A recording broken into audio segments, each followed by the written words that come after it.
Look, I get it. Natlan gave us a lot of cool lore drops. Of course y'all want to learn more about the ancient dragon civilizations and biblically accurate angels. I can't blame you for it. But gosh darn it, there are a couple of mysteries that have been bugging me since 5.0, and as much as I try to poke and prod at those red eyes in the sky for their secrets, I keep getting distracted by Xbalanque. And then the guy has the audacity to make an in-person appearance in Mavuika's story quest, and I just about flipped a table when I saw him. You guys probably have no idea what it is about him that bugs me so much, so I'm just gonna tell you. It's the fact that we have no idea where this guy came from. He literally just appears out of nowhere one day in Natlan's history, and that's that. There's no mentions of deeds, skills, lineage, a tragic backstory, or even a family, which should be the focus considering the fact that Xbalanque is named after one of the Mayan hero twins. So where's your twin, buddy? Huh? Where is he? I know this sounds like a really stupid and tiny thing to fixate on, and you know what? Fair enough, it kind of is. And I was gonna keep it to myself until Mavuika's story quest came out, and I realized that I actually had it all wrong. Xbalanque did not appear out of nowhere.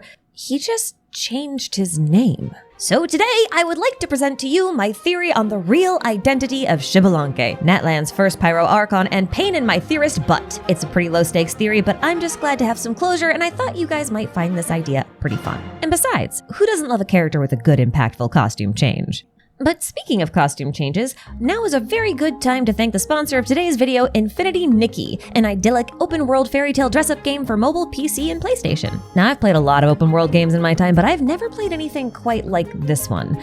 You play as Nikki, a girl on a journey to save the storybook world of Miraland with her best friend, Momo. But saving the world in this game doesn't involve fighting endless hordes of monsters. Instead, you're going to become a stylist and collect special ability-granting outfits that help you explore the vast landscape of Miraland. You'll need to conquer platforming challenges, solve puzzles, and help out the locals if you want to find the legendary miracle outfits and save the world. And yes, you heard that right. In this world, clothes grant you all sorts of powers like gliding, purifying spirits, and shrinking. And that's why stylists take center stage. Infinity Nikki takes the typical high-stress apocalyptic landscapes normally found in the open world genre and turns it upside down, providing a cozy and casual adventure full of fun activities like fishing, grooming adorable animals, collecting crafting materials, and unlocking your creativity by mixing and matching outfits to showcase your own personal style. And in the latest update, you can experience the Carnival of Fireworks. In the limited fireworks season event, you'll be able to obtain exclusive limited time outfits, participate in festival games, try out the Whirl-A-Pony, take a ride in the fireworks carriage, and you can even craft a brand new ability outfit, Fiery Glow, which lets you launch your own fireworks whenever you want to. And if you complete the event, you'll also receive 20 free pulls, 3,500 diamonds, plus 2 free outfits. And if that wasn't enough, over the next 3 versions, you're also going to be able to get 9 free outfits from the Heartfelt Gifts store. And if that all sounds good to you, then you can use the link down in the description box or scan the QR code to download Infinity Nikki and experience the coziest and the most charming open world fairy tale that I have ever played. And don't forget to use the special code NEWSTORYAWAITS to get a bunch of free in-game resources to get you started. Thanks once again to Infinity Nikki for sponsoring this video, and now it's time to theorize. So you know the drill, folks. Timestamps, spoiler warnings, citations, attributions, and links to related content are in the description box, while post-video notes and corrections, if any, can be found in the pinned comment. Alright then, it's time to expose Xbalanque's true identity. But first, some historical context. Okay, so Xbalanque was the first Pyro Archon, which means he would have lived during the time of the Archon War, and we're talking like somewhere around the ballpark of about 3,000 years ago, give or take. So that's a good place to start our investigation. The Archon War is generally considered a war between the gods, but because the dragons were so prolific in Natlan, there were very few, if any, gods who could challenge the dragons and seize the position of Archon. Most Natlanese at this time lived in the shadow of the dragons, and their settlements were therefore small and scattered. And to make matters worse, the king of Natlan's dragons, Xuequatl, had been corrupted by the Abyss in a previous war, and the only way to slow the corruption was to enter hibernation mode in the volcano of Tulin. It's kind of like how Dvalin went to sleep for 500 years after being corrupted by the Abyss during Conria's cataclysm. So without a strong leader to guide them, the violence of the dragons continued to escalate, and one dragon in particular, Wahaklahun Ubakan, who I am just going to call Wuk because I am not saying that over and over again, became very disillusioned with his own kind, and he saw hope for the future of dragons in humanity, but he couldn't do much to help humans directly because they were kind of scared of him, because, you know, he was a dragon. So he needed someone to act like an intermediary between him and the humans, something like an envoy, and that envoy was named Cha'ak. Before you say anything, I know this video is supposed to be about Xbalanque, and I haven't forgotten that. It's just that to get to Xbalanque, we've got to talk about Cha'ak first, so stick with me. Okay, so Cha'ak the human befriended Wuk the dragon, and their very first order of business was to teach humans how to use dragon technology, which was powered by phlogiston. This would kind of help level the playing fields and also give humanity a sort of kickstart technologically. The problem was that humans aren't really compatible with phlogiston. They're just straight up unable to manipulate it the way dragons can. But with the power of something called pyrophosphorite, humans could be made to learn how to use phlogiston. There's just one problem. Pyrophosphorite is a crystal of refined primal fire that belongs to the Pyro Sovereign, which meant that if they wanted to get pyrophosphorite to teach the humans how to use phlogiston, they were gonna have to steal it from Xbalanque and hope he doesn't wake up. Because fighting a Pyro Sovereign feels like a really, really dangerous idea. And well, Murphy's Law kicked in and Xbalanque did in fact wake up. Fortunately, Cha'ak and Wuk were able to kill him and obtain the pyrophosphorite. So they returned to Toyak Springs and used the stone to raise some of the land to form the Upper Sanctum, also known as Hanan Pacha. This floating island in the sky served as a sort of beacon and attracted people from all over Natlan who then learned the art of manipulating phlogiston from Cha'ak and Wuk. A settlement naturally formed in the region as a result, and thus the very first tribe of Natlan, the people of the Springs, was established. And that's also why Cha'ak is credited with establishing the first tribes of Natlan. And at this point in time, Cha'ak just kind of disappears from history entirely, until a record of his death. But we'll come back to that. Now, teaching humans how to manipulate phlogiston is only the first part of Wuk's plan to find a new future for dragonkind in humanity. Part 2 involves handcrafting the perfect king to lead both humans and dragons, and that king was Wuk's half-dragon, half-human son, Ochkan. Now, Ochkan was supposed to be raised among the human tribes, but it didn't really seem like the humans liked him that much. Based on the delirious decadence of the Sacred Lord weapon material, we know that Ochkan had golden markings on his face, which were probably similar to markings found on dragons, and humans were very wary of the dragons. The wording here in this material is a little bit vague, but I think that Ochkan was either ostracized or imprisoned by his own tribe,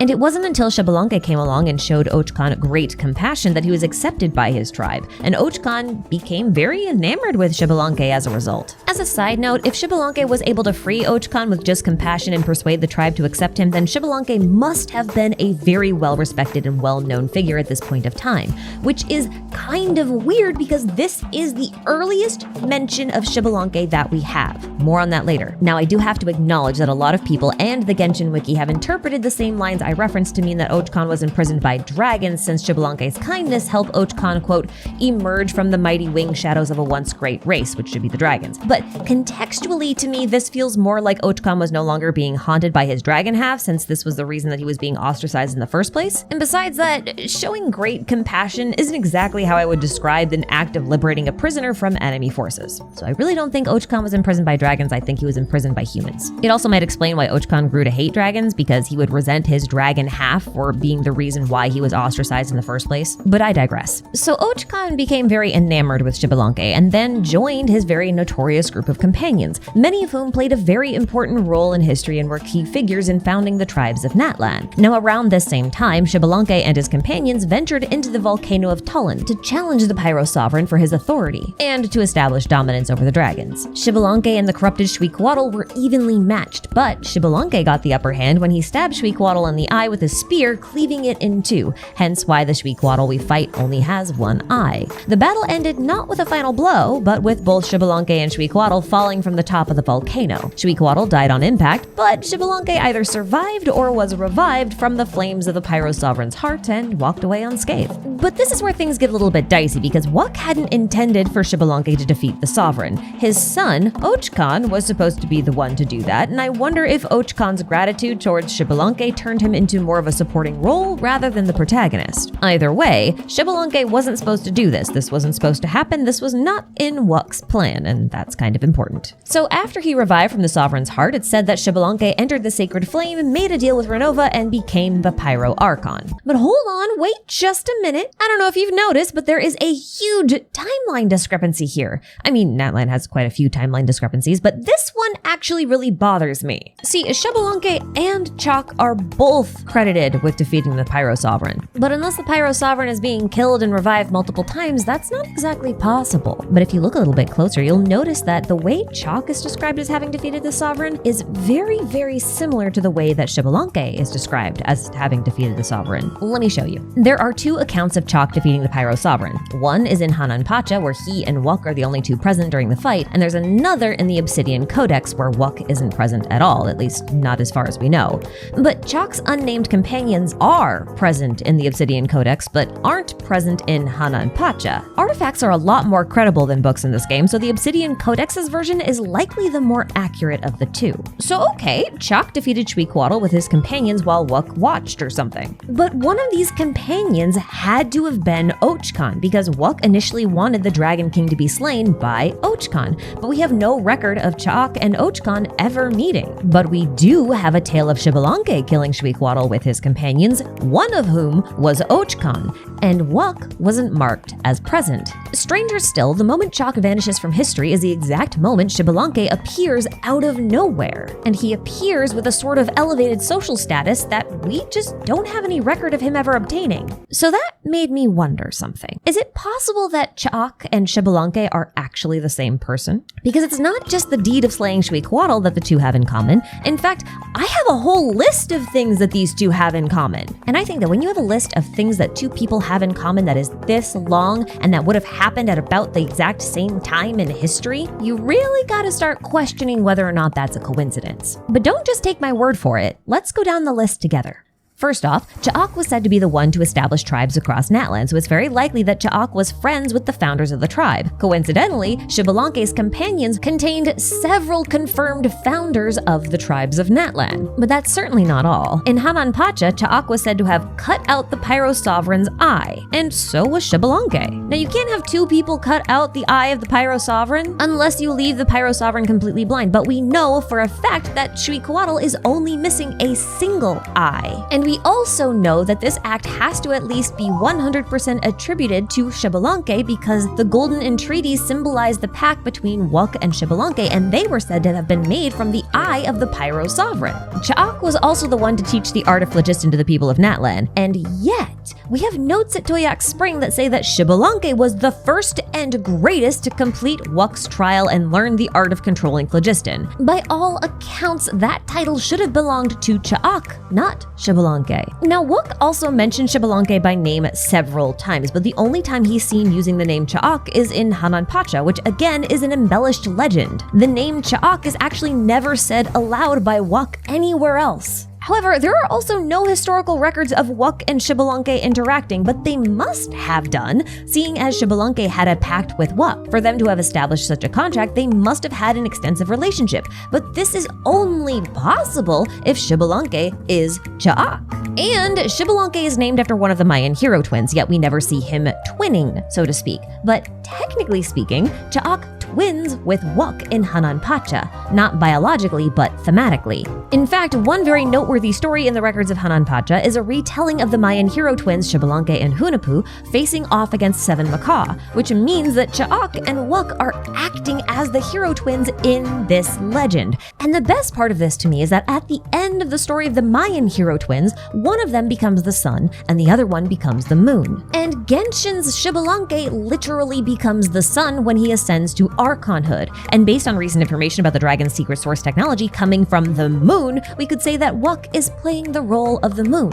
He should be Xbalanque's Hunahpu, his twin. And speaking of becoming the sun, we know that at the end of his life, after all his companions had scattered, something that would surely happen if those companions were the leaders of different tribes, Chaac climbed to the peak of the tallest mountain and lit the sacred flame. Now, besides the volcano, which is definitely not where this event took place, the tallest mountains in Natlan are in Ochkanatlan. So logically speaking, Ochkanatlan must be where Chaac lit the sacred flame. Plus, the original city beneath Ochkanatlan was built by dragons and covered with altars for the sacred flame. So relighting these furnaces with the sacred flame obtained by fighting the Pyro Sovereign would make a heck of a lot of sense. This place was supposed to be Natlan's new capital city after all, so it's logical that the flame would be lit here. In addition to this, wherever the sacred flame was lit should have been the same place where Xbalanque ascended to Archonhood. And after his ascension, he left Ochkan in charge of building the capital city. And we know that during construction, Ochkan used the sacred flame as a weapon to defend his position within Ochkanatlan. And he was the only one with access to the flame,